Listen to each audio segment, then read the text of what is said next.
1 Peter 5 verse 6, humble yourselves under the mighty hand of God. Therefore, why? पहला पत्रस 5वां अध्याय 6वां वचन, इसलिए परमेश्वर के बलवंत हाथ के नीचे दीनता से रहो या नम्र हो जाओ।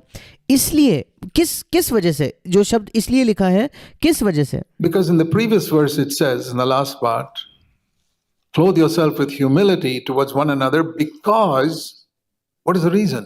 क्योंकि उसका पिछला वचन कहता है कि तुम सब के सब एक दूसरे की सेवा के लिए दीनता से कमर बांधे रहो, या इंग्लिश में लिखा है कि अपने आप को नम्रता का पोशाक पहनाओ, नम्रता को पहन लो। God will oppose you अगर नहीं तो क्या लिखा है?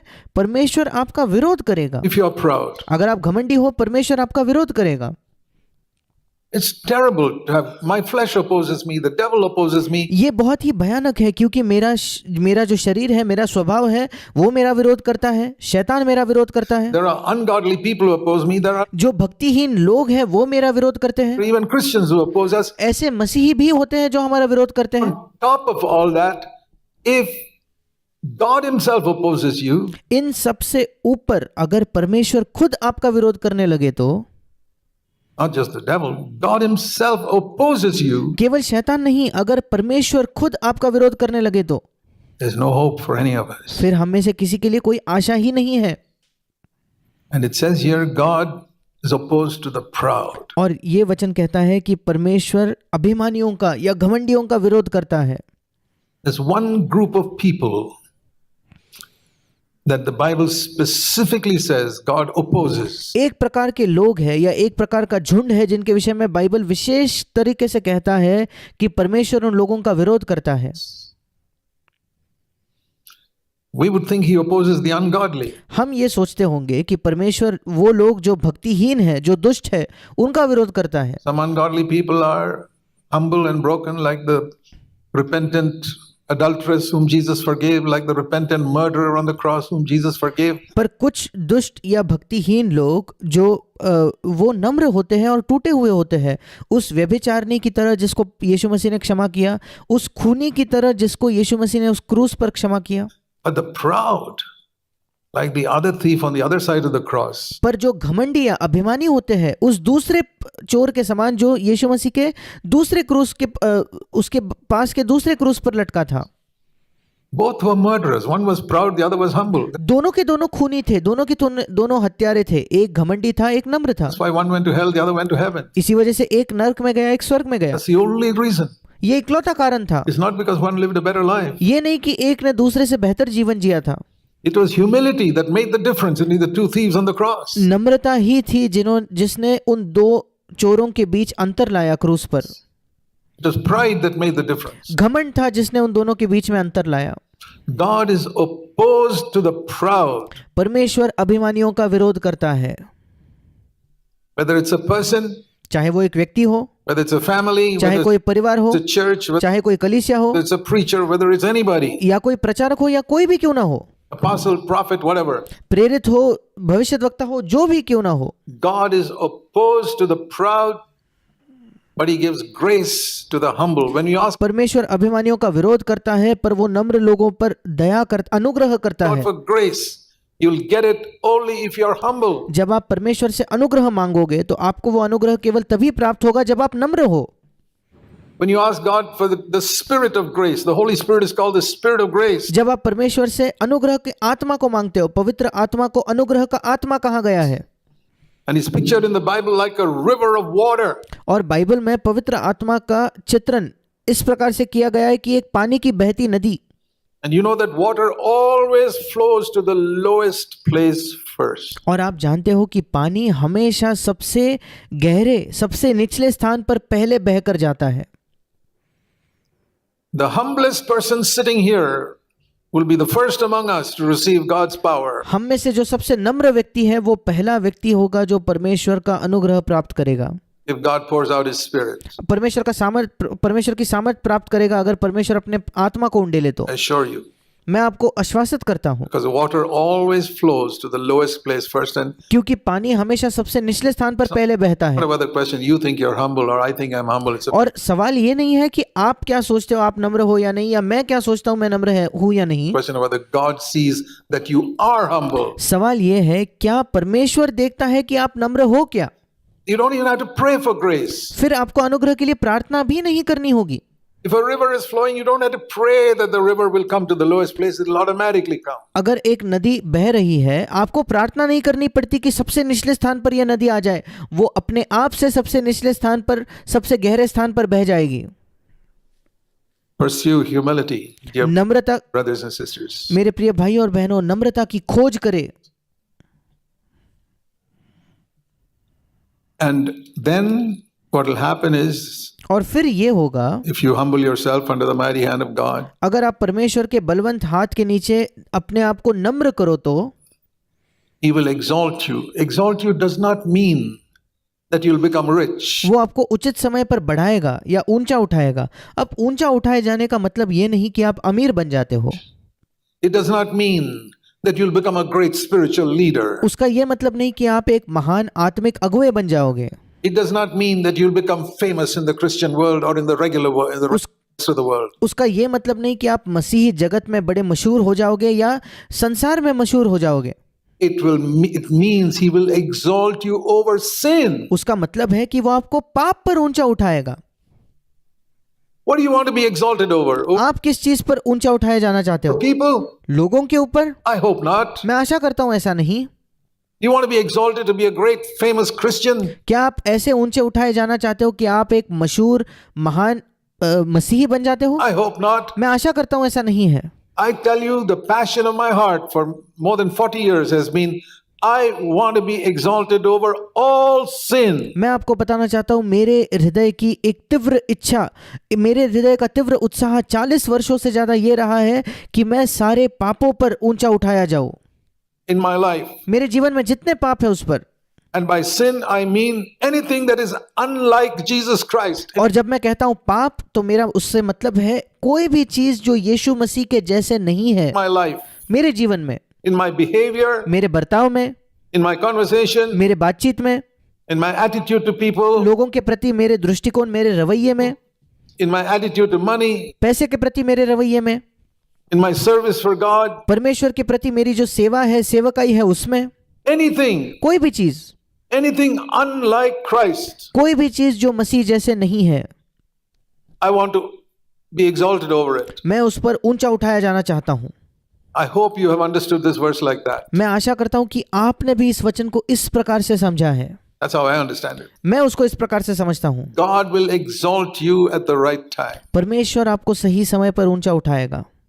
What is the right time? सही समय क्या है? The time when He sees that you don't become proud over your victory. वो समय जब परमेश्वर देखता है कि आप अपने जो आपने विजय पाया है उस पर घमंड नहीं करोगे। I remember, I sought the Lord for victory for many, many years. मुझे याद है जब मैं परमेश्वर को पाप पर विजय के लिए खोज रहा था, मैंने कई वर्षों तक प्रभु से मांगा कि वो मुझे पाप पर विजय दे। And I knew that was the right time. और मैं जानता था कि एक उचित समय होगा।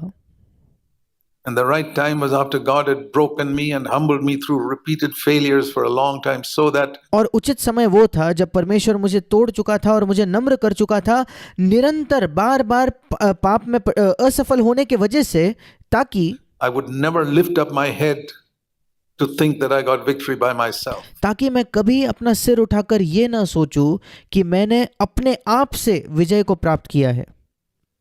So that I would never lift up my head and look down on another poor sinner or backslider as though I'm better than him. ताकि मैं कभी अपने सिर को उठाकर किसी दूसरे पापी की ओर या दूसरे पीछे फिसलने वाले की ओर इस प्रकार से न देखूं कि मैं उससे बेहतर हूं। God waited until that time. परमेश्वर उस समय तक इंतजार करता रहा।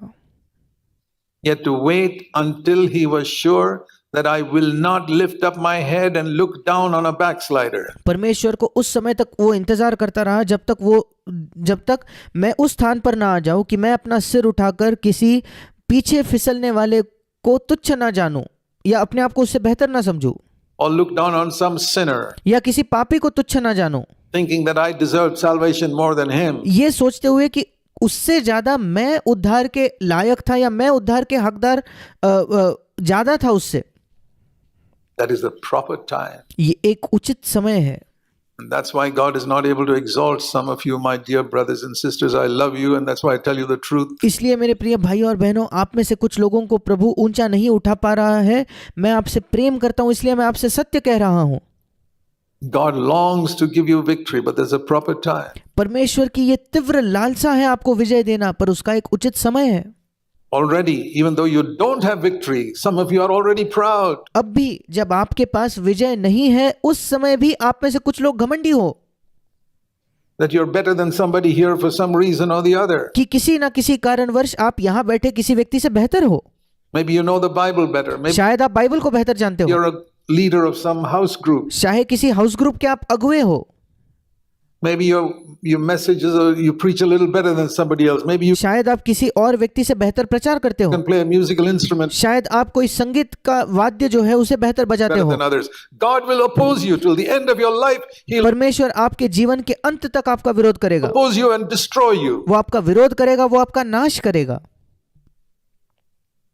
Whatever you are proud of, आप जिस किसी चीज के विषय में घमंड करते हो, humble yourself अपने आप को नम्र करो, under the mighty hand of God. परमेश्वर के बलवंत हाथ के नीचे अपने आप को नम्र करो। That's what it says here. It's a mighty hand. यहाँ वही लिखा है, एक परमेश्वर का बलवंत हाथ है। Imagine the almighty God, hand of God cannot humble you. सोच कर देखिए, परमेश्वर का सर्वशक्तिमान हाथ आपको नम्र नहीं कर पाता। What a proud person you must be. फिर क्या ही घमंडी व्यक्ति हो आप। And what is the mark that you have humbled yourself? और फिर क्या चिन्ह है कि आपने अपने आप को नम्र कर लिया है? Here it is. यहाँ है वो, God gives grace to the humble. परमेश्वर दीनों को या नम्र लोगों को अपना अनुग्रह देता है। And how do you know you got grace? और आप कैसे जान सकते हो कि आपने अनुग्रह प्राप्त किया है? क्या You know, आप सब जानते the हो verse we have preached for 45 years. वो वचन जिसको 45 वर्ष से हमने जिसका प्रचार किया है, Sin shall not rule over you तब तुम पर पाप की प्रभुता न होगी when you are under grace. जब तुम अनुग्रह के अधीन हो। All these 45 years, whenever I've slipped up, इन 45 वर्षों में जब कभी मैं फिसल गया हूं, even slightly, चाहे थोड़ा भी क्यों ना हो, in my thoughts, मेरे or विचारों with में, a rude word, या किसी से मैंने कठोरता से थोड़ी सी बात कर ली, तो I said, Lord, why did that happen? मैंने तुरंत कहा, प्रभु ये क्यों हुआ? It wasn't some gross sin, some ये कोई बड़ा पाप नहीं था, small slip up. कोई छोटी तरीके से फिसल जाना। Why did that happen? And God क्यों ये हुआ? says, you did not get grace. और परमेश्वर कहता है, तुमने अनुग्रह प्राप्त नहीं किया, Because if you had grace, you would not have slipped up. क्योंकि अगर तुम्हारे पास अनुग्रह होता तो तुम नहीं फिसलते, You would not have spoken that angry word. तुम वो गुस्से का शब्द नहीं इस्तेमाल करते, You would not have done that wrong thing. तुम वो गलत चीज नहीं करते, You would not have got upset with your husband or your wife. अपने पति से अपने पत्नी से आप नाराज नहीं होते। You did not get grace at that moment. उस समय तुमने अनुग्रह नहीं प्राप्त किया। And then I say, Lord, why didn't I get grace? और फिर मैं कहता हूँ, प्रभु क्यों मुझे अनुग्रह नहीं मिला? Lord says, because you were proud. परमेश्वर प्रभु कहता है, क्योंकि तुम घमंडी थे। I give my grace only to the humble. मैं अपना अनुग्रह केवल नम्र लोगों पर करता हूँ। So I learned that many years ago that और कई वर्षों पहले मैंने ये सीखा, whenever I'm defeated by sin, जब कभी मैं पाप से हारा हुआ हूँ, even the slightest, supposing I find a thought I cannot conquer, छोटा सा छोटा पाप क्यों ना हो, सोच कर देखिए, मेरे अंदर एक ऐसा विचार है जिस पर मैं विजय नहीं प्राप्त कर पा रहा। why? क्यों? Only one reason, एक ही कारण है, pride. घमंड।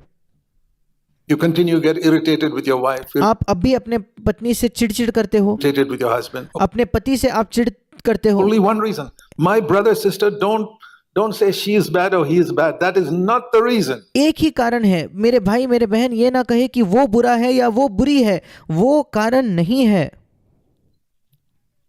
Jesus was surrounded by the most evil people in the world, yet he never sinned. परमेश्वर यीशु मसीह इस संसार के सबसे दुष्ट लोगों से घिरा हुआ था, उसके बावजूद उसने पाप नहीं किया।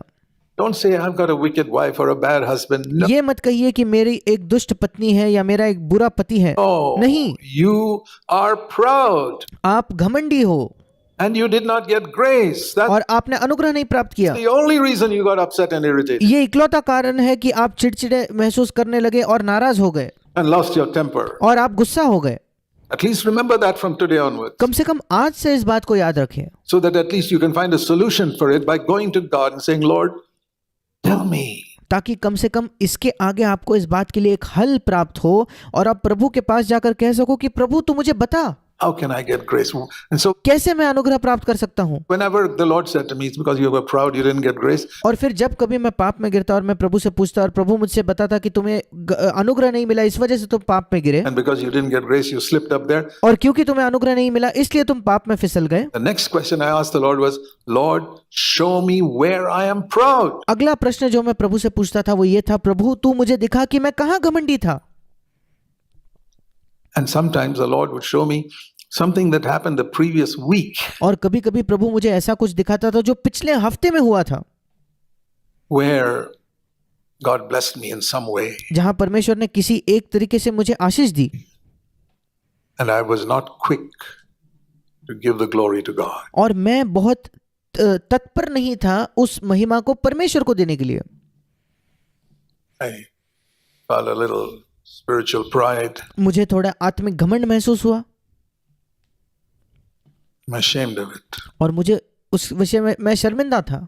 But that's happened so often in the past that now I'm very quick to immediately not touch the glory of God. क्योंकि अतीत में ये मेरे साथ इतने बार हुआ है कि आज मैं बिल्कुल तत्पर हो गया हूं कि मैं तुरंत वो परमेश्वर की महिमा को छूने की भी कोशिश नहीं You know, करता। when you take credit for something that God did through you, क्या आप जानते हो, जब आप श्रेय लेने की कोशिश करते हो किसी ऐसे चीज के लिए जो परमेश्वर ने आपके द्वारा की है, you're touching the glory of God. आप परमेश्वर के महिमा को छू रहे हो, You're touching something that's holy. आप किसी पवित्र चीज को छू रहे हो। And if you did that in the old covenant, you'd be smitten dead immediately. अगर आप पुरानी वाचा में ये करते तो तुरंत आप मार दिए जाते। Uzzah once touched the ark of God. He just touched it. उजा नामक एक व्यक्ति था जिसने एक बार परमेश्वर के उस संदूक को छुआ, उसने केवल छुआ उसे And he was smitten to death. और वो मार दिया गया वहीं के वहीं। Thank God we are under the new covenant. परमेश्वर का धन्यवाद हो कि हम नई वाचा के अधीन हैं। Have you touched the glory of God somewhere? क्या आपने कहीं परमेश्वर के महिमा को छुआ है क्या? Have you taken credit for your well-behaved children? क्या आपने अपने अच्छे बर्ताव करने वाले बच्चों के लिए श्रेय उठाया है क्या, खुद लिया है क्या? God have mercy on you. परमेश्वर आप पर दया करे। Have you taken credit for the way you have prospered in your work or grown spiritually? God have mercy on you. क्या आपने कभी श्रेय लिया है कि आपने अपने काम के जगह कैसी उन्नति की है या अपने आत्मिक उन्नति के वजह से आपने कभी श्रेय लिया है क्या? परमेश्वर आप पर दया करे। Do you look down on others, क्या आप दूसरों को नीचे देखते हो, उन्हें तुच्छ जानते हो? thinking that you're better than them, क्या आप ये सोचते हो कि आप दूसरों से बेहतर हो, instead of recognizing that it is God's mercy that's made you what you are? ये पहचानने के बजाय कि परमेश्वर की दया है जिसने आपको वो बनाया है जो आप आज हो?